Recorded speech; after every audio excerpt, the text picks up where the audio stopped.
Hey girl campers, Theresa Leppert here. I am the Iowa guide and also the guide manager. You may have seen my last video. I am chronicling my renovation of my 1981 Casita Patriot Basic.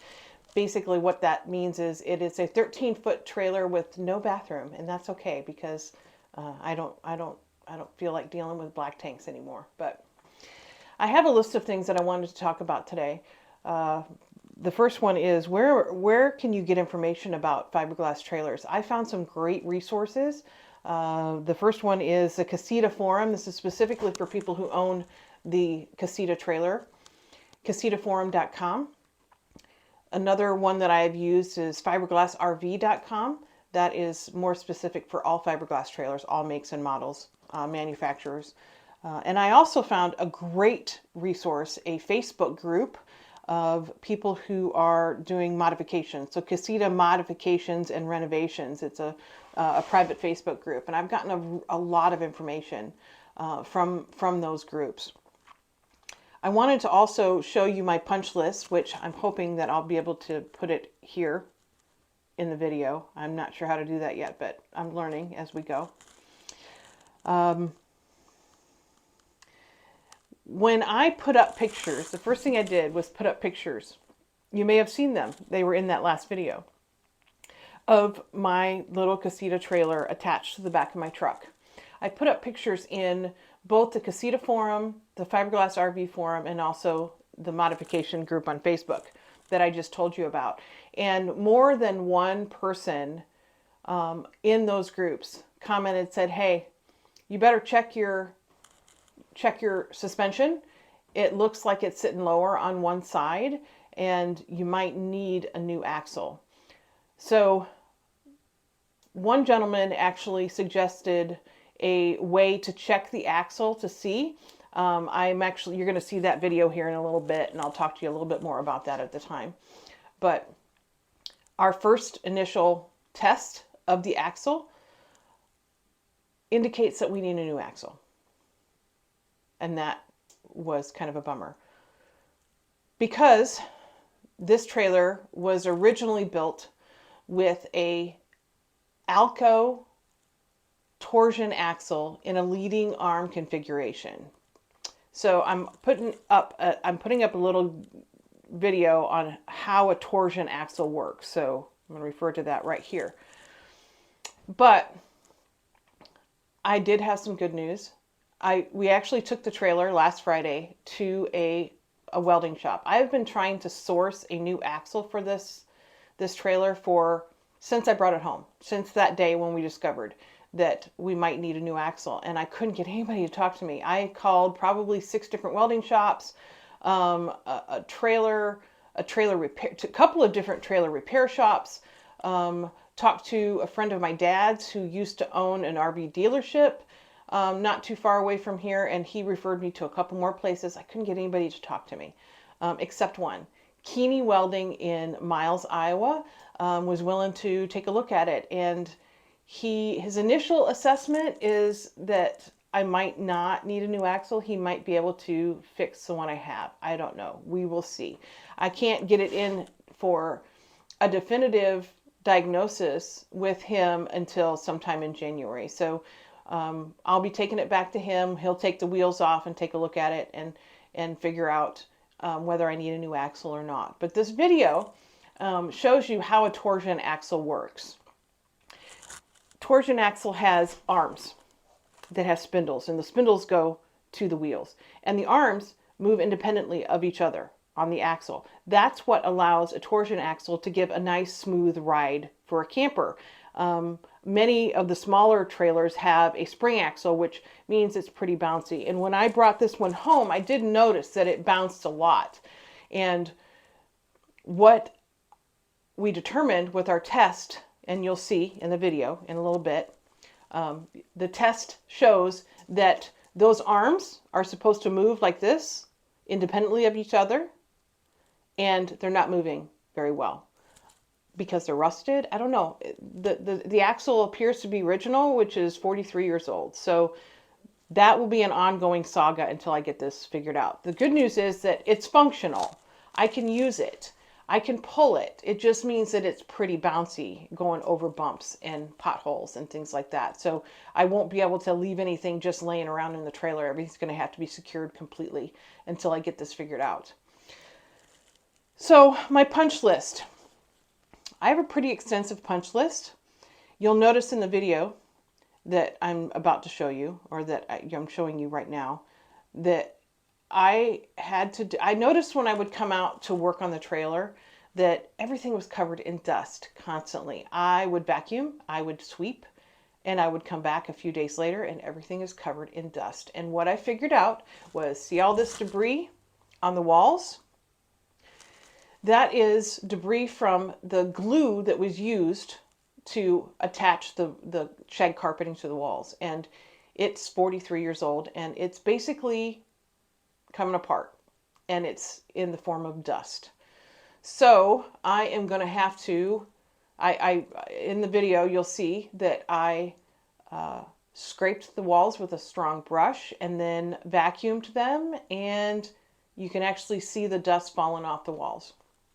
That is something that is not going to go away until I get new coverings on the walls. I'm going to be using indoor-outdoor carpeting that I'm going to buy from Menards, 58 cents a square foot, which is very reasonable considering many other people who replace the coverings on the walls of these. They use marine grade carpet, which is $10 a square foot. So I'm on a budget. So I'm going with indoor-outdoor carpeting in a medium gray. I have the choice of gray, blue, or tan, and y'all know tan ain't gonna fly because life is too short to wear beige. That's my motto. Life is too short to wear beige or have tan walls. So I'm going with gray because it does go with all of my other color schemes. So I'll have to show you some examples of that when the time comes. But this dust problem is not going to go away until I get the walls and the ceiling covered. So I'm done trying to clean it up every time I come in here. My next punch list item was to paint the bins. I got the bins painted. I have one more to do. I'll probably do that today when I'm working on the floor, and I'll explain why. The other video that I'm showing you is my own craft project. You can see, and there's a lot of stuff on the counter, so I apologize, but see right here, see how the end of the counter is open to this overhead bin? Many Casitas and Scamp trailers have a decorative grid right here. Sometimes it's wood, a lot of times it's wrought iron. It's simple. Other times it's a wrought iron, I guess, panel that has things like pine trees or mountains or whatever. Of course, y'all know I'm going to do my own thing, and mine is going to be bright colored and sun and moon themed. You'll see in the video. So I actually got quite a bit done that day. So or that day that I worked on it. So you'll get to watch that too. So stay tuned. Stay tuned, and I hope you enjoy this video. Talk to you soon. Okay, go ahead.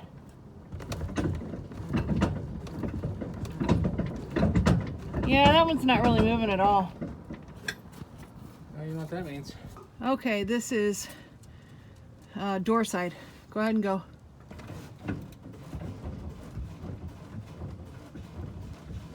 Door side rear. So one of the things that I forgot to mention, that as part of my opening monologue, I guess you could call it, is I did not mention what I want to do with the countertop. The countertop that's in there is actually it's very pretty, and it's beautiful, but it's not exactly part of my vision. One of my clients owns a tree farm and he sells specialty wood. So he let me come out and actually pick the piece of wood that I want to make into my countertop, my kitchen countertop. So it was kind of a neat process. That there was a lot to choose from, but I narrowed it down and found exactly the piece that I needed. thank you, Dave, for spending time with us that day and letting me pick out what I wanted. All right. Yes, I have my tape measure. As do I. So really wide stuff, I'm going to suggest you get a few wider pieces here. Uh-huh. But there's big wide pieces there, and there's big wide pieces up there. Some of this is hackberry. That's hackberry. And hackberry's nice and durable, right? It's Reasonably so. harder than cedar, for example. Uh-huh.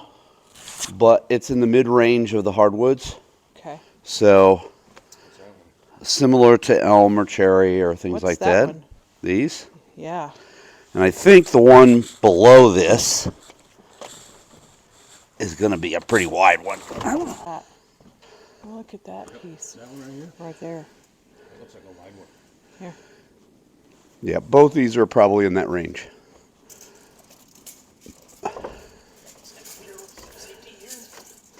Safety first. Yep. 3. So that's doable. But you can get a longer piece, cut it in half, and splice it. Put it together, bookmark it. Well, it's 23 is more than enough. I only need 21 and a half. You only need 21 and a half. That's what I'm looking for, is the Yeah. ones that you don't have to do that with, right. right? Yeah, look at that. That's a nice piece of wood. That's beautiful. What is that? Locust. Locust. It's honey locust. Hardwood. Yeah, it's a hardwood. Very hard. Wood. Oh, it's very heavy, very hard. Yeah. Try the one you're standing on. Slip down under. Yeah. Oh, yeah, this one's wide enough. That's what I thought. Question is, but is the back edge live edge? I don't know. It's a front edge. I don't know. We can move things with some help. No, it's more of a straight. No, it's live. Is it? It's live edge. It's live edge. Hey, girl campers.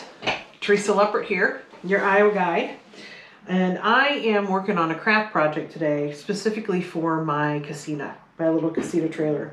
So casitas often have I guess you would say, a decorative grid or frame between the countertop and the overhanging bins above the kitchen. And the previous owner, Vicky, had bought these. I'm gonna use these, but I'm gonna change them.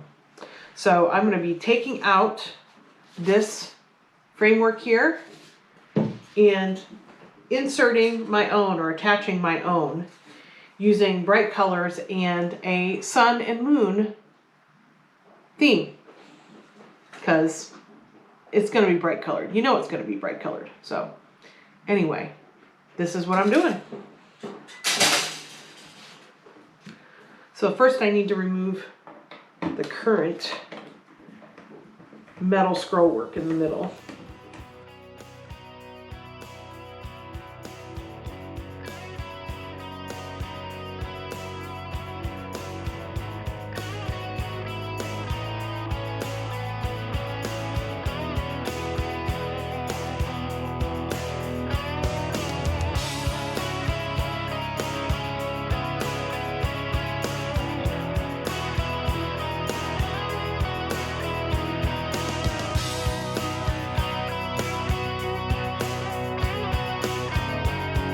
Pieces that I'm going to be putting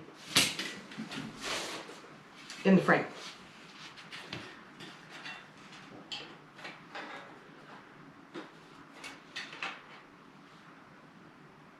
I'll put one here and then one on the back, because this frame is going to be open to both sides. So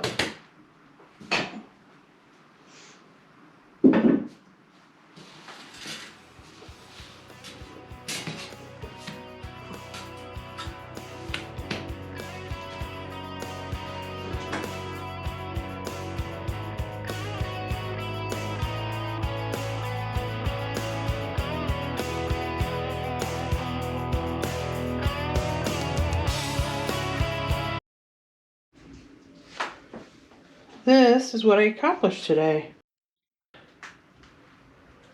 These are pieces that are going to be part of my end pieces in my kitchen.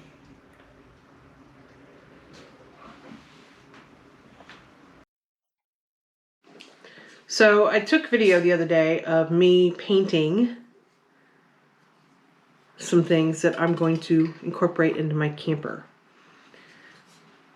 And this is an example. I'm not done yet, obviously, but that one's going to have to go in the back. Here's one.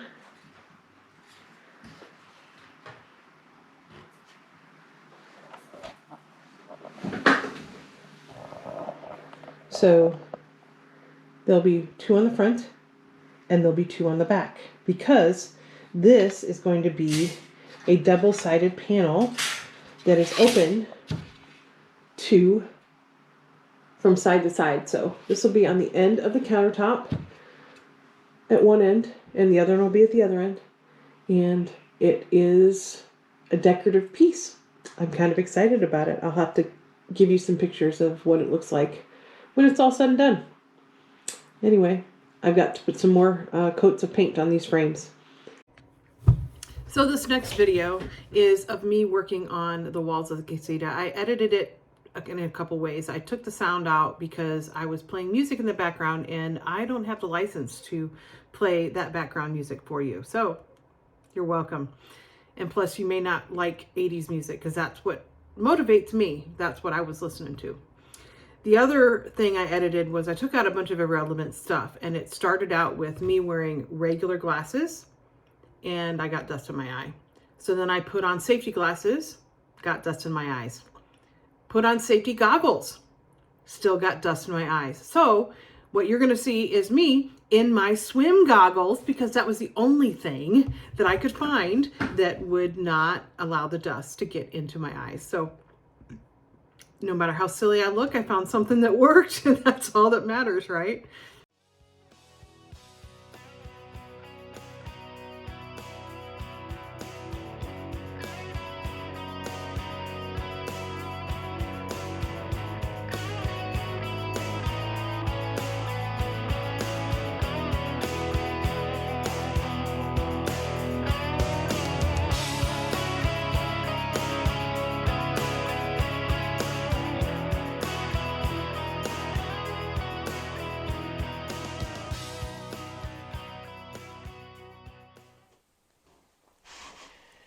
So that was my part 2 video. I got a lot done. I'm really pleased with what I got done in the last couple weeks. It's been a very busy month. And the biggest thing were the phone calls trying to find somebody to talk to me about putting a new axle on this thing. I'm excited that I may not have to, but if I do, I do. And that's just the way it is. This is going to be my forever trailer. I want to use this for years to come. So if I'm going to do it, I might as well do it right. And that's the plan. So I hope you enjoyed the video today, and stay tuned for part 3. Bye-bye.